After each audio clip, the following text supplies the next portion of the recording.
Do you remember that one year we went to Disneyland? I must have only been about 10 or so. I remember you stayed off of every ride so you could watch Derek and the stroller. It was a routine after a while. We'd part ways at the entrance of the line, and you'd wait for us right outside the exit, ready to ask us how it went. You'd even tell Mom that you could hear her laugh all the way from the ground. Then we came across a ride that had a really steep drop, and you could see the fear in my eyes when at the entrance of the line I asked if I could stay down with you. I used to hate the feeling of my heart leaving my chest, feeling as if my organs might all switch places at the expense of a speedy descent. Instead, I told you that I was tired. But you knew that wasn't true. And after many failed bribes of ice cream and Dole Whip and candy, you squatted down so that we were eye level. You ran your fingers through my hair and tied my shoe, and in doing so you said, they wouldn't have made the ride if people could get hurt on it. I looked up from my shoe, and in your eyes I saw safety nets. I found solace in your words, realizing that I would always be safe as long as I was with you. You were a man of your word, so when you told me that everything would be okay, I could wait in line trusting that everything would be okay. And it was. I jumped off the ride and ran out the exit into your arms with a new admiration for adrenaline. And when you asked me how it was, all I could say was, thank you. And I looked at Mom and said, let's go again. Because now, I love roller coasters. I wish God designed love in the same way theme parks designed roller coasters, with careful consideration of the safety of those who wish to partake. I wish that when God put you in my life, it was with the intent of our love emulating a roller coaster. Yes, we have our ups and our downs, our loops, and the times when we were upside down, but at the end of it, neither of us would be hurt. We'd both be okay. I wish that when I asked you what it was like to love someone, you would have told me the truth. I wish you would have told me that to love someone so much that it hurts wasn't just a phrase. That caring for someone more than you care for yourself, yes, is the definition of love, but is also the most dangerous thing someone can ever do. I wish you would have told me that love is the decision, not the feeling. The decision to endure the pain that will come when we inevitably part ways. It is an investment that grows exponentially each day that I'm with you. But when you left, I cashed out on my investment and traded it for a bottle, trying to create a buffer between my mind and the remnants of our love that remained. But eventually my glass ran dry, and I felt as if my heart left my chest and was vulnerable to the outside world, tender to touch.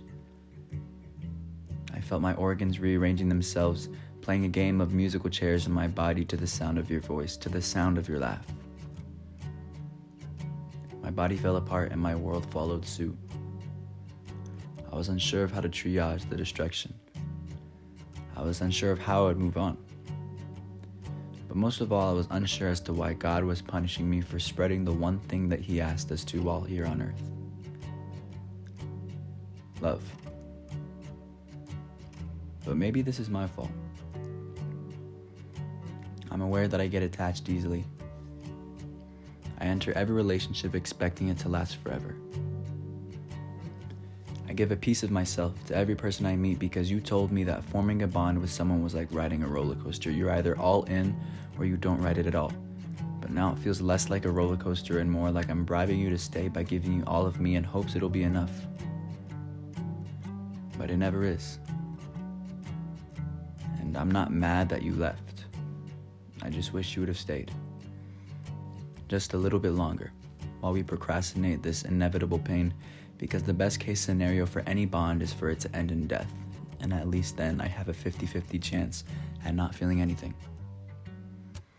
Instead, I sit here alone, replaying our memories like they're late night reruns of the same episode that was us. You were an experience, and a beautiful one at that. I've spent so much time obsessing over the years that we won't get that it has left me very little room to cherish the years we did. Years later, we found ourselves back at Disneyland, and I asked if you were afraid of roller coasters. You told me no. And when I asked why you never went on with us, you smiled and said, "I have the best view." You told me that by staying off the ride, you're able to watch me experience something great, something life-changing, from start to finish. You said it's like being a parent, watching your kids experience life and seeing how it changes them in the process, meeting them at the exit of every trial and tribulation, waiting for them to run into your arms and tell you all about it. You didn't care how long it took as long as they came back, and they always came back. Until one day they didn't. Until one day they get so caught up with life or work or watching their own children ride roller coasters that they never run out the exit of theirs. Maybe that's exactly what I have to do. Our roller coaster was not the only one you were meant to ride. So I will wait while you experience every single one your life has to offer, hoping and praying that you meet me at the exit, but accepting the possibility that I might never see you again. I guess that's the price you pay for loving someone. For caring about someone more than you care about yourself. Yes, it was an expensive price, but I hope you know that it was worth every penny. And regardless of what happens, I'll be waiting at the exit, watching you on this roller coaster we call life, cheering from the sidelines, loving you from a distance.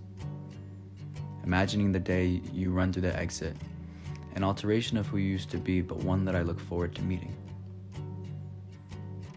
I hope that one day we stumble upon our roller coaster, the one that we built, and you look to me and say, "Let's go again."